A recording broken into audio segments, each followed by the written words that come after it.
We're continuing with our top 10 Thursday draft eligible HBCU players, and it's all about our first and only quarterback on the list, Aqeel Glass. Oh, yeah, it's locked on HBCU.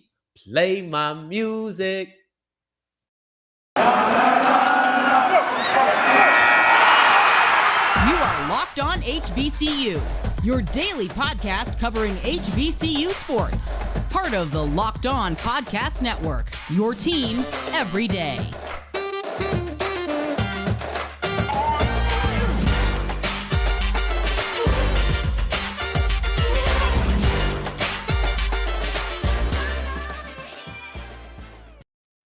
What's going on, family? Welcome back to another episode of the Locked On HBCU podcast, your number one daily one-stop shop for everything HBCU athletics, Monday through Friday, part of the Locked On Podcast Network, your team every day. And I, of course, am Darian Gray, a.k.a. the Mouth of the South, Texas Southern alum and former TSU Herald Sports editor. Thank you for going on this journey with me, making Locked On HBCU your first listen of the day every day. And today's episode is brought to you by BetOnline with more odds, props, and lines than ever before. BetOnline, where the game starts. And I have Gerald Huggins from Draft HBCU coming on, joining the show. And I'm excited because we're devoting this whole episode to Aqeel Glass. As we keep going with our top 10 Thursdays, our top 10 draft eligible players out of the HBCU ranks, we have our first and only quarterback to make the list here at number 7 with Aqeel Glass. He's a guy who is frequently brought up in pretty much every single HBCU football conversation, but he didn't crack your top 5. So I want to ask you both, why is he brought up in every conversation, and why not the top 5 love for Glass? Well, no slight to Glass. Glass is probably, arguably, a top 5 HBCU quarterback of all time. He has the accolades. He has the skill. Not taking that away from him. However, like I think I said it maybe 2 episodes ago, maybe 3, it's not all about who I like. It's about what I hear. It's about what I know these teams need, and that's what I know about what the NFL is like moving towards in this draft. And as most can see, this is a heavy lineman draft. Definitely in the first round. First 2 rounds, you want to say. Maybe first day 1 and 2. This is a lineman heavy. Skill position, quarterback position, though. We all know that's just not a strong suit in this class. But that's also why I think he should be higher up on people's boards, because, it just doesn't seem like it's that many quarterbacks that are just going to wow. So if that's the case, and he's already performed in front of other FBS and higher FCS players, he performed well in the NFLPA Bowl. It's like, okay, where's the love for Aqeel Glass? So he's not top 5 on my list. Only if we're going straight from accolades and ability, of course he's top 3. But due to the fact that HBCU quarterback getting drafted, and just because it's not a really strong quarterback class, chances are he'll get in 6th, 7th round at the worst case, just based on what I'm feeling and hearing right now. Yeah, so I wanted to ask you, because I feel like quarterbacks are always tricky to project, but then talking about draft stock as far as a quarterback from the HBCU ranks is like that's even more difficult to just understand or predict. So you think 6th round is probably a good place for him, or you think that's what you're hearing, that he's going to go 6th round? What I'm hearing is he will get drafted, but it's looking 6th, 7th, and some have even said one of the first people to get an undrafted free agent, which is cool. But I'm just gonna go on a limb here and just say the tape is there. He's not a perfect quarterback. No quarterback in the world is perfect, and definitely not in this class. So it's just, for me, it's just from the top. What people say, Malik will probably be number 1, and Pickett will probably be number 2.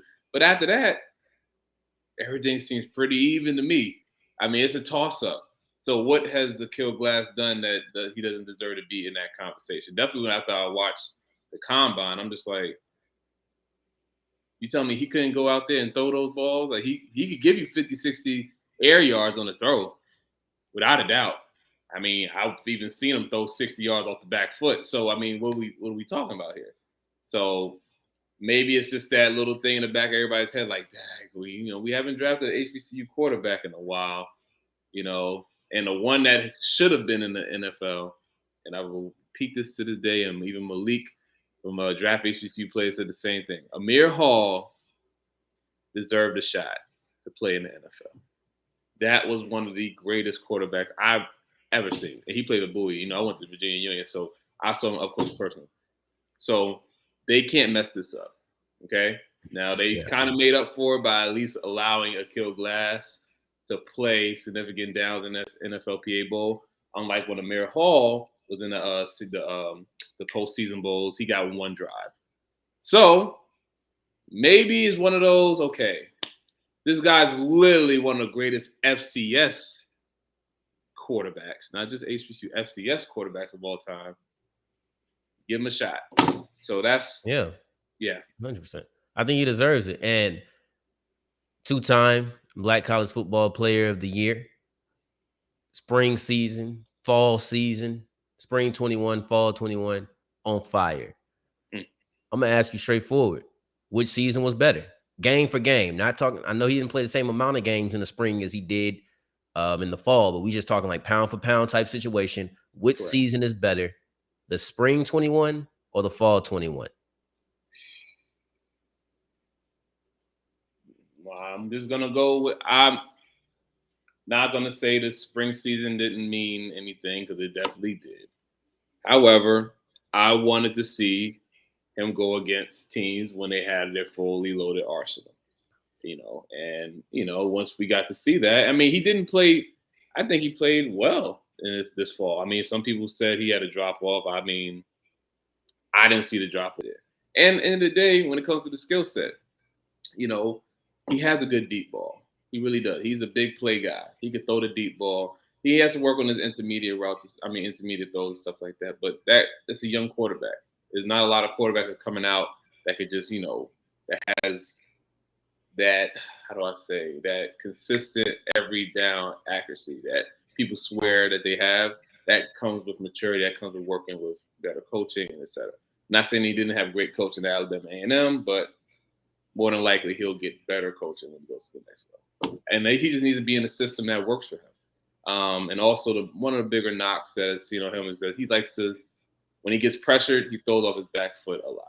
Now, for some guys that works, because he is a pretty big arm guy. But we know that next level he's going to have to really tailor that down and really focus on getting the check downs, hitting your safety blanket, hitting your hitches, and hitting your little short intermediate route. So I think he showed all that on film this past year. More games. I know we're not trying to compare it to the spring. And then look at the second half. I mean, he had a rough first half. I'm not gonna lie, that Grambling game was probably his worst game of the season in my book, the Grambling game. But outside of that, towards the end of the season, he was slinging the rock. And then he capped it off with the NFLPA Bowl. Now, people could knock him for the HBCU Legacy Bowl, but I'm going to be honest with you. The defensive lines in that game were just destroying the offensive lines, respectively, on each side. The SWAC and SEAC and the MEAC and the CIAA, they were equally just having their way with the offensive line. So Glass didn't get the protection that, he had in the NFLPA Bowl. But that's also not – I agree. He didn't have that kind of protection at A&M, but he made it work. So I'm not going to knock him for the Legacy Bowl. Not going to knock on that. But his pro day was great. People spoke very highly of it. So I think he did everything in his power he could to get drafted at this point, because in the day, when you have someone with that many accolades, the only thing he's missing, is a national championship. But outside of that, he has every other accolade you could possibly ask for out of a FCS quarterback. So you just heard Gerald break down Glass's draft status and also some of the things that he has done throughout his career to bring recognition his way. Now let's dive into his play on the field, getting very specific and highlighting aspects of his game. But first, I want to tell you about StatHero, because, listen, I've done this ad read a couple times, and I'm still trying to think about the last time that I went deep or won some real money in March Madness, and it's been a while. But I think that StatHero is the best place to go, because they're a mix of fantasy, just fantasy sports, and then also betting, because no more betting on people I don't know. They have this feature where I can choose a lineup to face, and I only pick players that I know to go against them. It's one of the best things because so many times you're trying to bet on people you don't know. It's like, I don't really know this person's strengths. No, I'm only betting and playing with players that I know. And then StatHero users are 4 times more likely to win. That's enough. You are 4 times more likely to win at StatHero. What are you even waiting for? Go there right now. StatHero.com/locked on. Use the promo code locked on for an 100% deposit match. That's StatHero.com/locked on. Using the promo code locked on for a 100% deposit match. Make sure you use the promo code locked on when you go to StatHero.com/locked on.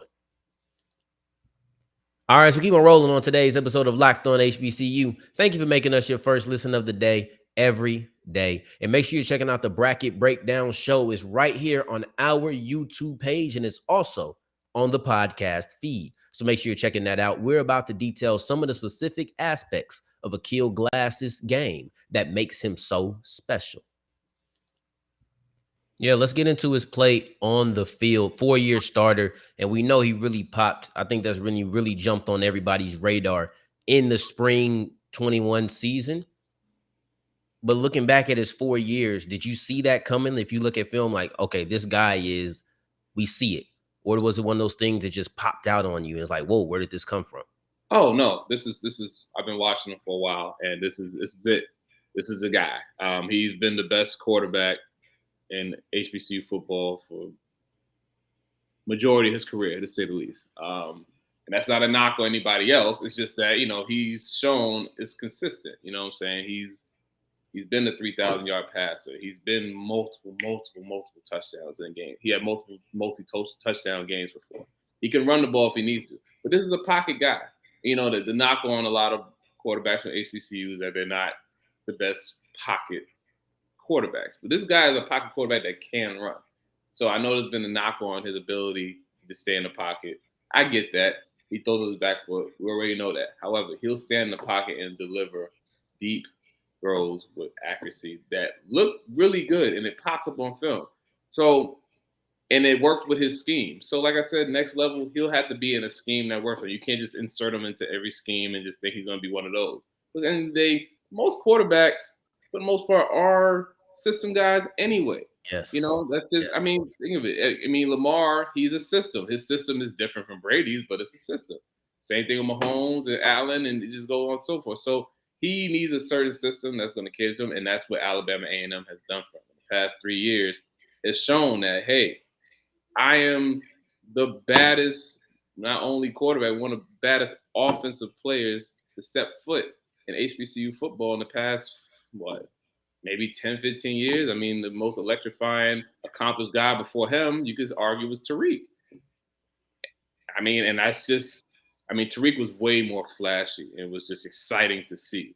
And Glass didn't get the celebration ball opportunities, but they had Alabama A&M had the opportunity to get there. However, when he did get his moments to shine, when he got on the national spotlight, for the most part, he showed up. And that's been consistent throughout his whole career. Yeah, and you say that you saw it. It's been consistent through his whole career. So that begs the question, what led to that change? What was the spark that led from him being a really good quarterback to being a back-to-back SWAC Player of the Year quarterback? Oh, man. It's really hard to gauge that, but you could just tell the confidence grew as he got more comfortable in the system that he was at Alabama A&M. And it also helps to have weapons. Everybody can talk about, quarterbacks doing this, that, and the third, but people they try to take a little too much credit and give it to the quarterback. He has some really, really good talent at Alabama A&M. And that's not to take anything away from him. But once he built that rapport with all that talent around him, he became almost unstoppable. When he went against the SWAC teams and stuff, he was going to produce. He was going to produce, and he did that on a high level. So, and there are not to knock him, because there are some quarterbacks that have really good weapons that don't do a thing. Okay, so you feel me? And then it's also, you got to look at it. He spreads the ball around because look, you got to keep all those guys happy for the most part, and he did a pretty good job with that as well. So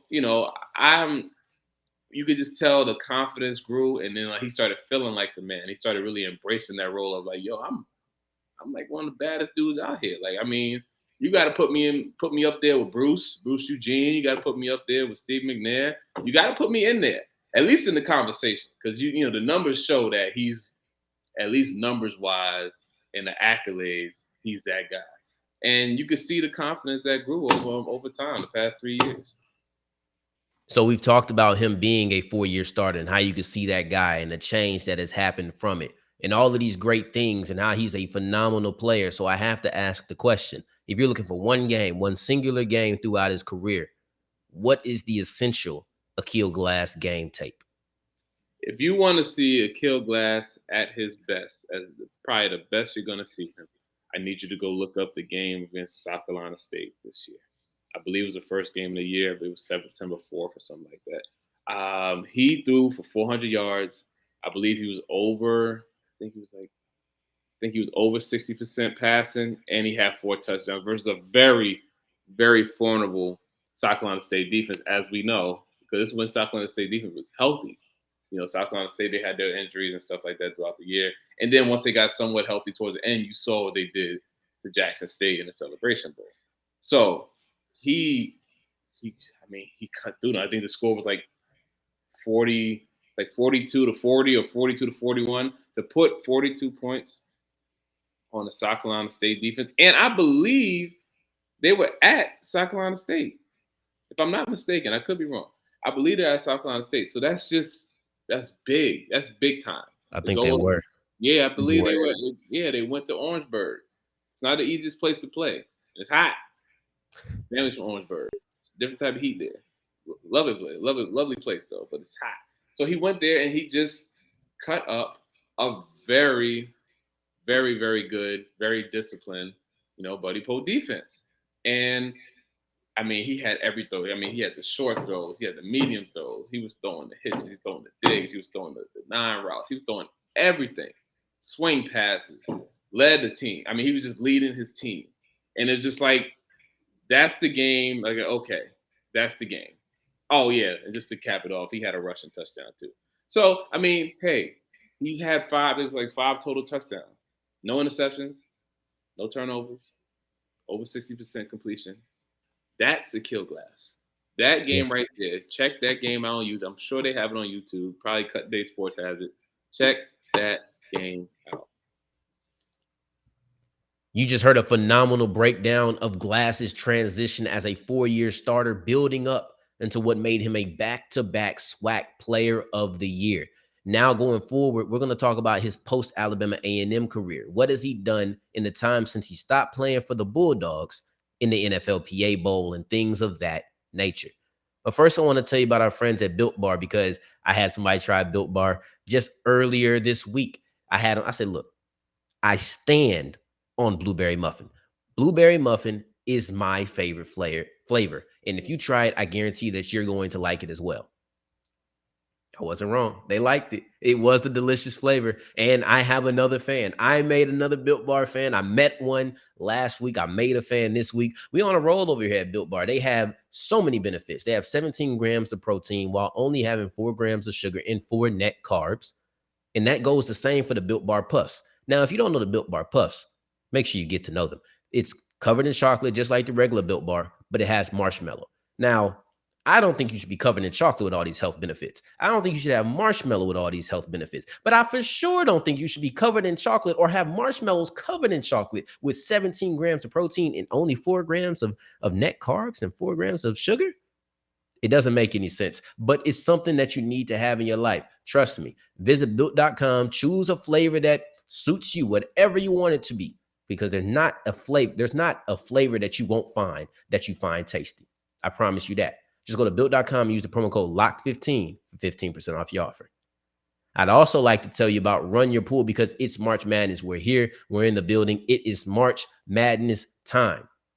There's no better place. Your bracket should already be crafted. If you're kind of, running up against it, go to runyourpool.com, because runyourpool.com has everything, and they are the best bracket building place. Listen, I am an admitted novice when it comes to everything March Madness, but they help me make my decisions. They help me make calculated and educated decisions because they give me information and details about each team right there. No more having to go outside and search and find these things. No, they tell me about each team. That's what I love about Run Your Pool, because not only are they allowing me to get information, they're also going to have fun, different modes like survivor brackets. Then you can also change the scoring. Go to Run Your Pool. You don't have to just play with us at runyourpool.com/locked on. You can also play with friends and family and office buddies. You can play with anybody. Create your own bracket and use the promo code PUREMADNESS for $10 off at checkout. All right, so wrapping up today's episode of Locked On HBCU, we're going to be diving into the postseason events of Aqeel Glass, mainly the NFL Bowl, and also his snub from the NFL Combine. Are you a little bit surprised that he wasn't invited to the Combine? For sure. And I'm not the only person. I feel like everybody in the HBCU community was like, what's the reasoning behind that?